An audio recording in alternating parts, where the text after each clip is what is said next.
Hello and welcome back to the From My Prospective podcast, where I, Jackson McCarty, tell you all the names you need to know in the college football landscape that could change the football landscape in the very near future. So you've gotten used to this now since I've switched from 5 to 10 predictions. That's just about the entirety of the Thursday show. That's exactly what we're going to be doing today. 10 predictions for 10 different games in college football. Before we jump into any of them, make sure that you hit subscribe. Helps me out a ton. I'm just trying to grow the channel. So the first team I want to start with, and what I would consider is the biggest matchup this weekend, and there's plenty of big matchups this weekend, but Oklahoma State and Texas represent the two biggest teams playing one another this weekend, in my opinion.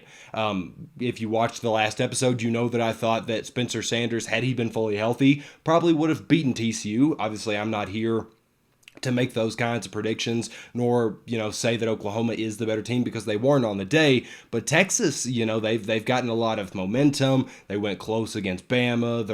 They've only got 2 losses to this point. A lot is going in their favor right now, but I do think Oklahoma State is prepared and ready to come back here and get their win, something that I don't know would have been possible if they would have lost last week. The big thing here is that the Cowboys, they've got to prove themselves again. You lost to TCU, who is not a bad team by any means, but you still lost, and you were supposed to be the Big 12 representative this year, especially if the conference wanted any college football playoff hopes. It does not look like that they're set up for that right now, and, who's to say what happens down the road, but they've got a lot to prove, and they should have a healthy Spencer Sanders against the Longhorns when they come to Stillwater. That is the biggest part of this. I think TCU is a better team than Texas this year, and I think Oklahoma State could have beaten TCU if Sanders was fully healthy. So I'm not a big football math guy, but I think you can see where those lines cross. Texas, they hit a notable snag last week too versus Iowa State, but the crucial point is they didn't lose. So I feel like a lot of that need to come back and really prove who you are and prove what you do comes from a loss, obviously a close one or what have you, but Texas didn't have that. I think they escaped, and perhaps that doesn't really adjust them and make them reset as much as a loss like Oklahoma State had, where you really have to go and think about how to recorrect all these issues. Texas Tech, they're a significantly worse team than UT is. They managed to win with quarterback success and a little bit of home field advantage against UT. Oklahoma State should bring a significant amount more on both of those focuses. Spencer Sanders is better than what TTU has as quarterback, and then obviously it being in Stillwater with how good Stillwater is this year, I think that should be a pretty rambunctious place to be. Texas is 65th in pass yards allowed per game. They also don't force very many turnovers. Those 2 points could be very important to remember, because if you want to win and you want to make sure that you hold on to a lot of momentum on the road, you've got to be able to, one, limit big plays, which maybe they can limit some of those bigger plays, but you've also got to be able to eliminate rhythm. I don't know if they'll be able to do that through the air. And then if you can't do either one of those, you got to force turnovers, which Texas has not really done. So all of those 3 points combined compared to what Oklahoma State offers as a team, I think OSU goes in there and wins that one. Of course, this is not the only ranked game that we'll be seeing this weekend, because there's a couple more that we'll be talking about. Firstly, I want to hit on Clemson versus Syracuse. If you watched Tuesday's episode, you'll remember that I said I'm a little scared to predict that Clemson crushes Syracuse, or that, they win in a super definitive fashion. I no longer have that, because whenever I sat back down and really thought about it and reflected on how both of these two teams' seasons has gone to this point, I think I feel pretty all right saying Clemson's going to cover what is currently a 13-point spread against the Orange. Let's look at Syracuse's just cumulative record and how their season has gone to this point. They're yet to go into a difficult away game environment. The only road game they've had to this point is UConn, and sorry, UConn, you are not what Clemson's going to bring to the table. And they've struggled to put away teams like Virginia and Purdue while at home. They're a good team, and they've proven that they can hang in there and win against some pretty talented teams, but they have not really set themselves up for the long run, which I do think Clemson has done. They also got the win versus North Carolina State. We're talking about Syracuse here, but that came without Devin Leary, which is the star of their show, of their program, the guy who gets everything moving. Most importantly, Clemson, 2 of their 3 ranked opponents this year have been on the road. The largest margin of victory they had was a 10-point win against North Carolina State in South Carolina at Clemson's house. They do a lot better when they're at home. They look more convincing when they're at home, when they've got those fans to their back. And I think we see that again this weekend. Again, I think Clemson covers versus Syracuse, and they've got to make a statement because they've got some important games that could be coming up. You've got Notre Dame, you've got Miami, and you've got South Carolina. I don't think any of those teams are better than Clemson, but if you're going to really make sure that that is reflected in odds and in the polls and everything, you've got to go in here and you've got to put Syracuse away, because at this point you have not done enough to really establish yourself as a truly elite team, because you're not really putting any of these other notable opponents away by much. So the next one I want to talk about, I had mentioned a minute ago that we are going to continue talking about these ranked matchups. We've got another one right here. We're looking at Oregon and UCLA. Chip Kelly's homecoming to Eugene, Oregon. And I think, personally, that UCLA is the best team in the Pac-12, and I think they prove that whenever they go to Eugene and they beat them this weekend. The odds favor Oregon right now, but this UCLA team is rolling, and now they stay as the only undefeated team in the Pac-12 after USC lost. UCLA has such a high-powered offense, and they've held high-powered offenses like Washington at bay. They've managed to keep them kind of on the edge, and they've even found rhythm against good defenses like Utah. They faced a lot of good quality things that you're seeing on the football field. Maybe it's not everything all at once, but they've proven that they can get over the hump in these different scenarios. I do think Oregon is the best team they've played right now, and I do think UCLA has a big issue as far as similar to what Syracuse has, where their only road game right now is against Colorado. I don't think Colorado, especially this year, was a particularly scary environment to be in at any one point. But the difference here is that Chip Kelly and a lot of those veterans on that roster know exactly what Eugene, Oregon is like. They know exactly what it is like to play in these raucous stadiums and these hard environments to even hear yourself think. They can get that message across to your younger guys, whereas they've got that leadership and they've got that built in. More importantly, I think Chip Kelly's got something to prove here. He left Oregon, and I don't think that there's just a ton of ill will there, but he's got to prove that, he runs the Pac-12, and Oregon right now stands in his way of that a little bit, because if they beat them, they have just as much of a claim to the Pac-12 championship and being in that game as UCLA and USC does currently. So I think that he goes in here, and I think he really puts on a strong performance. Speaking of strong performances, or perhaps the lack thereof, Penn State last weekend got manhandled. They got humiliated by Michigan, and that's all part of it. But this week they have the chance to kind of reclaim a little bit of that momentum and really primarily take out some frustrations. Minnesota looks a little bit like a subpar version of the Michigan team that we're seeing this year. I think Penn State comes in there and just it rolls, and they kind of take back a little bit of that pride that they lost in what was a almost uncomfortable game to watch, as Michigan just kind of stomped all over them. While obviously Blake Corum and Donovan Edwards' games last week does not inspire me as to how well Penn State's ground game can be, or their ground defense rather, I do think that it at least proves to be a test and proves to be a learning point for the defense. And so whenever you go in here and you have to play Mo Ibrahim, you've got a little bit more knowledge on how you need to fill the gap and how you need to kind of contain those edges and really figure things out. And it's one guy instead of two, which really helps, because you're having to only worry about one gas tank. You're not having to worry about guys rotating out, really, because Ibrahim is the star of the show out there. There's no question about that. I don't think you completely stop him, but I do think you have a lot better luck of containing him than you did at Michigan. I think whoever is out there at quarterback for Penn State, because we don't really know right now, Sean Clifford did get hurt, so he might be back, he might not. Otherwise, that freshman could step in, Drew Aller. We don't know who it's going to be, but I do think that they just kind of hand the reins to Nick Singleton and Katron Allen, and just let that ground game reestablish and let it be a bounce-back game for both their defense and their rushing. that's about all you could hope for right now for them. They've got to come in and reestablish that they are a good team, because a lot of people are starting to doubt that now, especially in the media. I still think Penn State's a quality enough team. I think that maybe they offer more issues for Ohio State than they do for Michigan, just based on how the rosters are constructed. But I'll get to talk about that one next week, so it'll be all right. We'll get to that. So we make our trip now from the Big Ten. We go down to the SEC now, and I can't remember if Mississippi State is ranked right now or not. I believe they are. I know Alabama is, and those two are going head-to-head this weekend. But currently, the point spread is a little bit absurd in Alabama's favor, in my opinion, because we know Mississippi State's offense can really click. So I'm going to go here. I'm not going to predict Mississippi State to win, but I'm going to say that they cover against Alabama.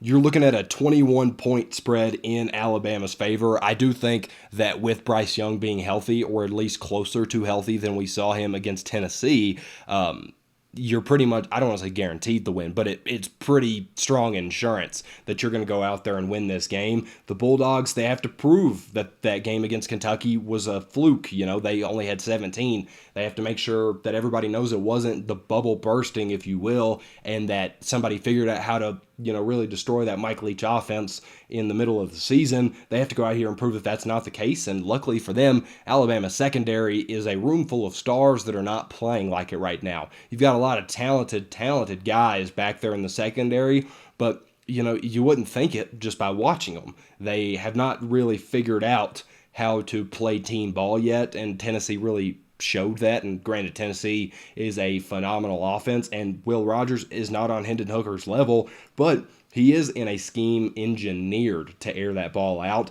So again, 21-point spread, I find that a little bit ridiculous. I would probably have set it closer to 13, 14, 15, just because we know how Mississippi State's offense goes. So take me, I'm going to go ahead and take the prediction that Mississippi State covers this one. Not necessarily going to be what is a close game, because, I would consider close being within, 7, 8 points. Unless it's a little bit more than 2 possessions, or, it gets a little hairy there, but I do think Mississippi State will finish closer than 21 points to Alabama. I think that line's just a little bit too wide. We're going to stay in the SEC now, because there is one undefeated SEC team playing this weekend that actually has some notable competition. We're talking about Ole Miss, and they have to travel into Death Valley to play LSU. And the odds have now shifted from being in Ole Miss's favor to being in LSU's favor, which I find very strange, because LSU, they've got a lot of Jekyll and Hyde qualities this year. It feels like a lot of bettors are willing to bet that Jaden Daniels and Keyshawn Boutte and all these talented guys show up and really show out. But everything I've seen from this year does not really suggest to me that that's what we're getting this weekend. Listen to this. They have as many games that they've scored less than 25 points. They've done that 3 times this year. They've also scored over 35 3 times. So that wide margin of being able to find rhythm and being able to find some true success there's not really been any consistency with LSU in that regard. And then you start talking about, oh, well, it's Death Valley, and that's a very hard place to play, and typically it is. But LSU is 3-2 at home. Both of their losses have come in Death Valley, which is strange and astonishing, and maybe it's because some of those better teams have come to Baton Rouge as opposed to them having to travel out there to play them. But it's not like it's the great equalizer this year. It's not like it's supposed to be some special thing this year, because it really hasn't proven to be much of an advantage for LSU. LSU's schedule also been significantly more tough than Ole Miss's has. I'll be the first to admit that. LSU has played some pretty all right teams. I don't know how much I can say of that with Ole Miss, other than maybe Kentucky and then a couple of those others sprinkled in. But the Rebels have been much more consistent week by week, focus on that consistency. And we know what their team is, where we have a better clue of what their team is on any given week. We know that they're going to go out there and run the ball. We know that they really don't want to use Jackson Dart too heavily, so they just kind of let him, almost like what Sean Clifford gets to do in Penn State. They just kind of let him manage the situation as opposed to try to take over a game. And at the end of the day, they found a lot of momentum. They found a lot of consistency in how they play and who they are, and I trust that a lot more than I trust LSU. That is one undefeated team that's playing this weekend, but I want to talk about another one that we got coming up here. It's the Big 12 matchup between Kansas State and TCU, and I really do like TCU. I think they're a very good team. I think that they were very slept on, that Sonny Dykes is a very, very good hire. But I do think Kansas State is the type of team that could finally take the zero away from the Horned Frogs. The Big 12 is the most fun conference in football this year, and I think that trend continues this week with this game. I do think it will be close. I think it'll be a dogfight, and there are very few teams in the Big 12 that I'd be more comfortable going into deep waters with than TCU, but unfortunately, I think Kansas State is one of those teams. I trust them a little bit more to get dirty and to have to really fight till the very last second to win that game. And I know we just saw it from TCU that they are willing to do that and they can do it against a very high level opponent in Oklahoma State. But Kansas State does it just about every week and they continue to prevail. And there's something just so intriguing about knowing that they're so okay with being on the brink and fighting back from it. I'd also say that Norman is a more difficult place to play and travel to than Fort Worth is. Kansas State has already beaten Oklahoma when they were still seen as a good team. They went into Norman and beat them. I think that is a harder challenge than going to TCU is, and I think that that should help a lot of the nerves and a lot of those potential issues that you get on the road. I think that Kansas State can kind of get over that a little bit since they've already faced something pretty similar, and Kansas State gets ugly and they win those ugly games. It happens a lot. They love to go into the dark or the deep waters, and I think that's what we see on Saturday. I really think that when you give it the chance to whenever, like, imagine if these two teams are tied at 23 going into the fourth quarter. Who do you trust more to, bring that defense to really shut it down and then have some of those offensive spark plugs to make something happen? I'm taking Kansas State, especially to what we've seen this point in the season. The next game I want to talk about, it is Ohio State, an undefeated team. It continues, I believe, 4 or 5 straight predictions that involve an undefeated team. They're going up against Iowa, and no, this is not some wild Iowa's going to come in here and win this game or do whatever, but I do think that they keep it relatively close, especially inside the spread, because of how good their defense is. I don't think that they're going to go out here and drop 30 on Ohio State by any means, but I do think that they've got enough defensive talent and they've worked their way into a rhythm to this point that maybe they cause some issues for Ohio State. No one's praising Iowa's offense this year. They simply do not have the firepower to keep up with or win against the Buckeyes. That much is pretty simple, but they could make it look a lot closer with what we know that defense can do, especially if they have an impressive outing on the defensive side of the ball. Iowa's pass defense currently is 3rd in the nation, and now that includes a game against Michigan where J.J. McCarthy, who has become very good, we've seen a lot of improvement from him this year. He only had 155 passing yards against the Hawkeyes. Like, they managed to keep him at bay and managed to really keep him in check throughout the entirety of that game. CJ Stroud, very clearly better than JJ at this point in their careers. That's not really a debate here.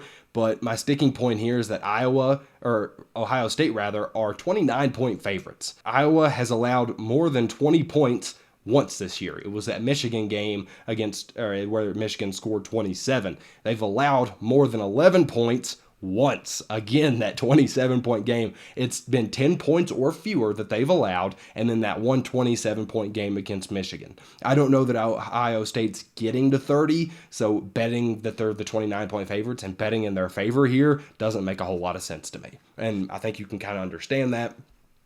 And I'm not trying to discredit Ohio State's offense, but I think that they know that so long as they get to the end zone 3 times, they really don't have to do a whole lot more than that. There's no real reason to run up the score and, really try to chase points. Just so long as they can get in the end zone a couple times, they know Iowa isn't going to be able to score a whole lot. So I'm trusting that it'll finish like 21-6 is kind of where I'm thinking this one ends up. The next one, before we get to our final one, the whoever crushes who, I want to talk about a team that's been forgotten in the ACC. We're talking about Pittsburgh, who has the chance to go up against Louisville this week. I think that they regained some of that momentum because for whatever reason they have kind of fallen off the face of the earth, and I think a lot of that has to do with their Georgia Tech loss. But they only lost to Tennessee by 2 more points than that. Like, it's not like they're a bad team. They just had a bad game, and Georgia Tech had a lot of momentum and a whole lot of reason to go out there and prove who they are and try to win that game. It was just a bad place to be at that point in time, so they take that bad loss. But I do think that Pittsburgh's a good team. Like, I don't know that Keaton Slovis is anything special. I don't know really how high this team can fly, but I do think that beating Louisville is very much in the conversation, despite the fact that they're underdogs in this one. Louisville is 2.5-point favorites because of that home field advantage. I believe that equals out to about 1-point favorites if it was a neutral zone or a neutral site. So that's, a little bit more reassuring, but also, I've not been convinced by Louisville at all this year, and Pittsburgh, maybe I didn't give them just the most praise throughout the year, but I do think that they're a solid enough team to go out here and win this game. When you look at the numbers, Louisville's pretty middle of the pack on both offense and defense. They don't really impress a whole lot here. I think Pitt needs some momentum ahead of a matchup with North Carolina, and I think that they're going to do it. I don't think it's a lookover spot because I think Pitt is very aware, and Pat Narduzzi is very aware that they have to go in here and really establish who they are ahead of North Carolina, so that way there's a little bit more conversation as to around who's going to win this one, and you just establish a little bit more confidence before that game. But I do think they come out here and really just take care of business ahead of what could be a very fun game next weekend. So now we have hit the who crushes who, and I try to split these up a lot as far as which conference I talk about more and where things fall in this, and it kind of worked out perfectly for me because I've only had one Pac-12 discussion point so far. This next one, it fell right into my lap. I could not take it. Washington is going to demolish Cal, and I think this could finish by like 20 or 30. Currently, I do it within 10 points. The line has to be within 10 points. Washington is currently a 7.5-point favorite, which really just feels lucky to me that I managed to spot that, because Washington has a different level of offense right now. Even though they have not won every game, they faltered a little bit. They have been phenomenal. Michael Penix Jr. is among the nation's best quarterbacks as far as form and play right now. And Cal, I'm just not very interested or impressed as to what they've put on the field this year. Not too long ago, they finally let Notre Dame get their first win, and they lost to Colorado, which was the last undefeated, or the last purely defeated team, rather.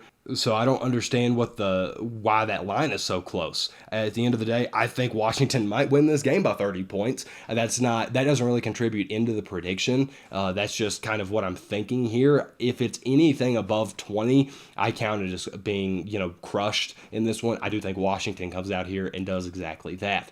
That does conclude today's episode, though. That was episode 42 of the From My Prospective podcast. If you enjoyed what you saw, make sure to subscribe, and as always, I'll see you next time.